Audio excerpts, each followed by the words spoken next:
The future of the Maori seats in Parliament are raising concerns about Maori issues being ignored.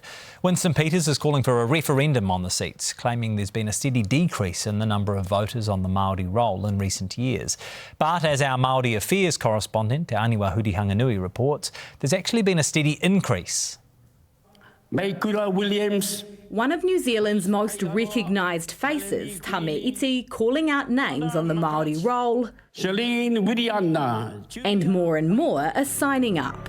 The Maori seats remain relevant largely because voters of Maori descent are choosing to remain on the Maori roll and in fact are joining the Maori roll at a faster rate than they are joining the general roll. And for some Maori politicians, it means being free to stand by their beliefs. When you go into a political party in Parliament, you are required to follow the lead of your party.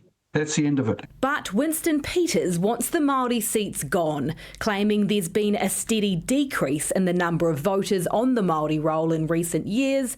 However, it's actually been growing steadily since 1997, with the proportion of Maori on the roll only changing slightly. Mr Peters, yesterday you said the number of Maori enrolled on the Maori roll has steadily decreased in recent years, but that's not true, is it? It is totally true. I think he is misguided in his comments and misleading. His numbers don't fit with actual numbers. The actual numbers show there are more than 13,000 voters on the Maori roll now than there were at the last election. You've got all these people doing analytics who don't understand that it's based on the 1975 definition of who a Maori is.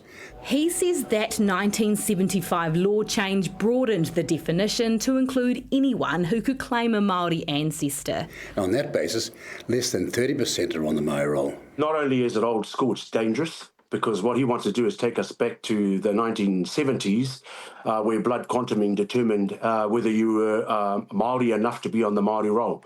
Winston Peters is making a referendum on the issue, an election pledge. Referendums never work for Maori, never have, never will, simply because when kaupapa Maori are put in front of the country, generally we come off second best.